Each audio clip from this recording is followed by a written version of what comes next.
The Transformers franchise began in 2007 with Michael Bay's Transformers. Since then, we have had 4 explosive sequels and 1 soft reboot prequel. But there is persistent talk amongst fans about which is the worst and which is the best. And today, we shall discuss that very debate.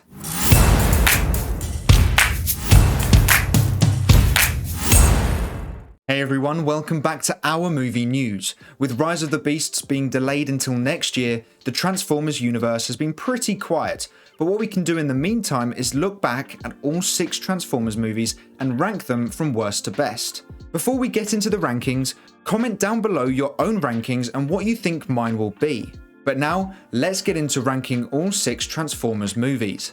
In last place, we have Transformers: The Last Knight. This film was unfortunately my most anticipated Transformers movie, with the early trailers seriously impressing me, but the final product turned out to be one of the most disappointing films I have ever seen.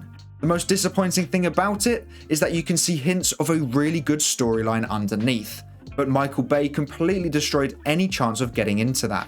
I honestly think it had some of the worst pacing, acting, and editing of any sci-fi film ever.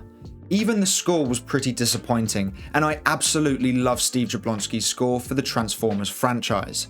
So many jokes didn't land, and characters felt forced in or out of place, and a lot of scenes ended abruptly as if the movie was rushing around trying to fit in as much as it could into the 2-hour 30-minute runtime.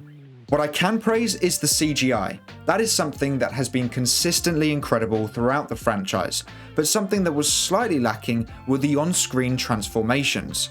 There were some incredible shots of Transformers transforming, but it felt so normal, or not needed.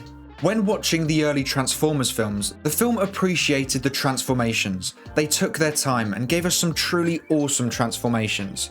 In this film, they went to robots to vehicles so quickly that it felt like they were an inconvenience to have in the film.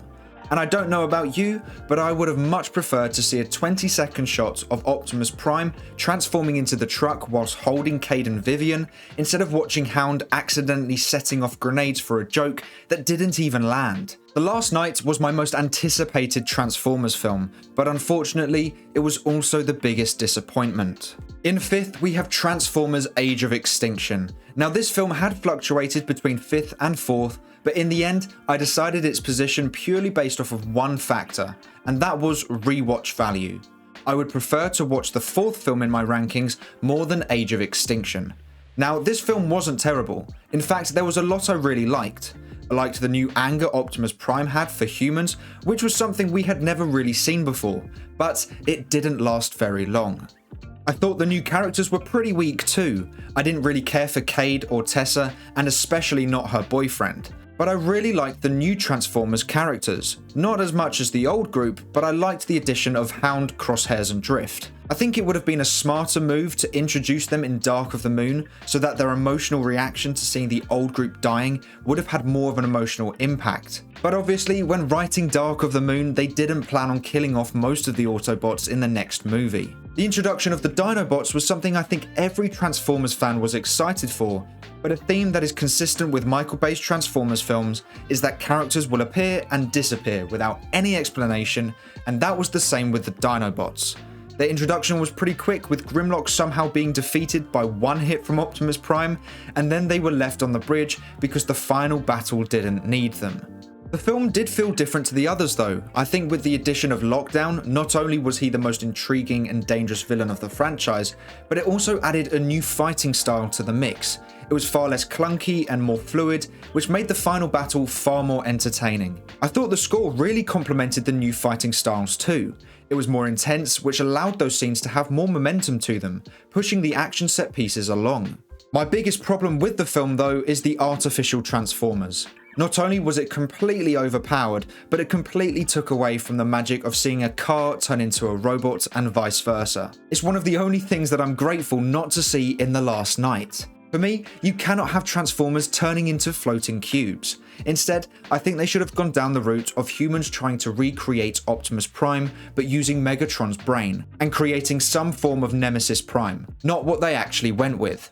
Age of Extinction was cool in concept, but in execution, far from the finished product. In 4th, we have Transformers: Revenge of the Fallen. Now, story-wise, this film is a mess. many plot holes, many things that didn't quite make sense, but the difference between this film and The Last Knight and Age of Extinction is that Revenge of the Fallen has characters that I care about. Not only that, but it is extremely entertaining. Even in the worst scenes, I still found it enjoyable. The movie carried on with the first film's formula. It felt like a continuation of Transformers 1, and because it continued with that, I felt more engaged with it. Because Revenge of the Fallen told a story about characters that I cared about and actually liked, I would much prefer to rewatch this film than the final two of Michael Bay's run.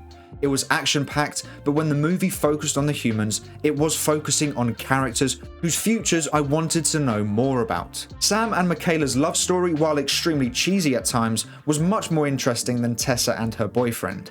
Even the emotional connection between Sam and Bumblebee was 100 times better than any of the emotional relationships in the final two Michael Bay films. The forest battle deserves an entire section to its own. That has to be one of the best fight sequences in a CGI movie ever.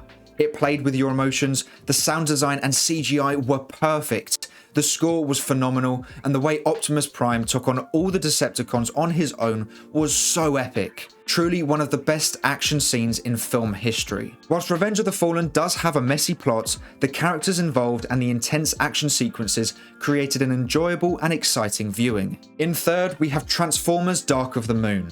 Now this is where the Transformers films step up a notch. This film was full of incredible moments, from Optimus flying through Chicago to the highway chase. It's where Sam turned from a teenager into an adult, and where we saw Michael Bay's creativity at its best. The score was beautiful when it needed to be, and epic when it was appropriate. It had many surprises too. Ironhide dying, Sentinel turning evil, Megatron saving Prime, and then Prime killing Megatron.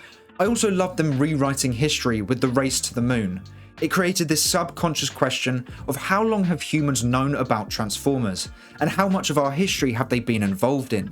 The Battle of Chicago was very entertaining too, but I do wish it focused more on the Transformer side of the story rather than the humans trying to blow up one of the pillars. We all know one of the Autobots could have very easily destroyed a pillar, but we had to stick around to watch the humans struggle. That is one of my main complaints with Michael Bay's Transformers films. They were too focused on the human side of the story, instead of the actual Transformers side of the story. But for the most part, they got the balance pretty good. My favourite moment from the film has to be when Prime is flying through Chicago, killing all the Decepticons and then taking down the pillar.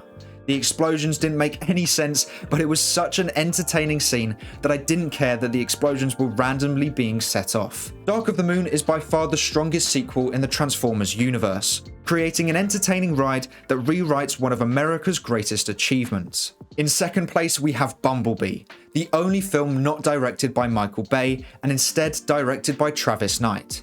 This movie was a breath of fresh air. A smaller budget, less explosions, less characters, but still captured the magic of a Transformers movie. A film focused on a fan favourite, and it delivered. It really felt like a story for G1 fans. The character designs and the entire sequence on Cybertron really felt like a G1 cartoon coming to life. In fact, that was my favourite part of the film, seeing Cybertron just like what it looked like in G1. We had flashbacks in the first Transformers film to a Cybertron that I didn't really recognise, but here it was like every fan's childhood being brought back to life. The action was actually a lot more entertaining than the other Transformers films purely because it was a lot easier to track. The Transformers were also a lot more mobile and fluid with their fighting styles. Yes, the action set pieces were smaller and had far less explosions, but because you could track the entire fight sequence, it made every action set piece far more entertaining. Unfortunately, the score did drag this film down. The lack of Steve Jablonsky's score was a big letdown for me, but I guess they didn't want to bring him in as this film was turned into a reboot of the Transformers franchise. If they still used the same composer and score in Bumblebee as they did for the Michael Bay's Transformers films, then they would have given the indication that Bumblebee and Bay's films were still in the same universe. Am I happy with the reboot Bumblebee started? Yes and no. Yes, because I really like the new G1 designs and the more story-orientated movie rather than an action-orientated movie. But no, because those 5 movies do hold a special place in my heart, and the thought of those versions of those characters being erased is quite painful. But I trust Paramount, and I trust that they made the right decision. Bumblebee was an incredible origin film for a fan favourite which had the perfect balance between story and action. In first place, we have Transformers 1, the very first Transformers film. Created in 2007 and yet has some of the best CGI of all time. I really struggled to find anything wrong with it. It's entertaining, it's nostalgic but refreshing. It really does bring out a lot of emotions for a film about CGI robots that turn into cars. One reason why I think it brings out so many emotions is because of how incredible the score is. Steve Jablonsky put so much into this movie and you can really tell. There is no doubt in my mind that this film has one of the best scores of all time. The score wasn't the only thing that was great. The action was great, the cast was great, the storyline was great, pretty much everything was great. The only complaints I would have is the awkward humour, but that's because I'm not really a fan of awkward humour, and that I thought that some of the fighting could have been a bit smoother instead of just robots chucking each other around. But other than that, I can't really think of any other problems with the film. It had the right balance between humour and serious moments too, which is something a lot of films struggle with, but Transformers got the right amount of both. The humour doesn't lower the stakes, it just adds to the enjoyment of the film. It's something that I think a lot of sci-fi movies today could learn from. Transformers 1 is still the best film in the Transformers franchise, managing to get a great balance between respecting the source material and still bringing a new and interesting take to the Transformers story. So those are my rankings for the Transformers franchise. Do you agree with my placements for all 6 movies, or would you have it differently? Let me know in the comments below. But that is all for today's video. Thank you so much for watching. Please make sure to like and subscribe and turn on post notifications so you never miss a video. I hope to see you here again soon, so until then, have a great day. Bye!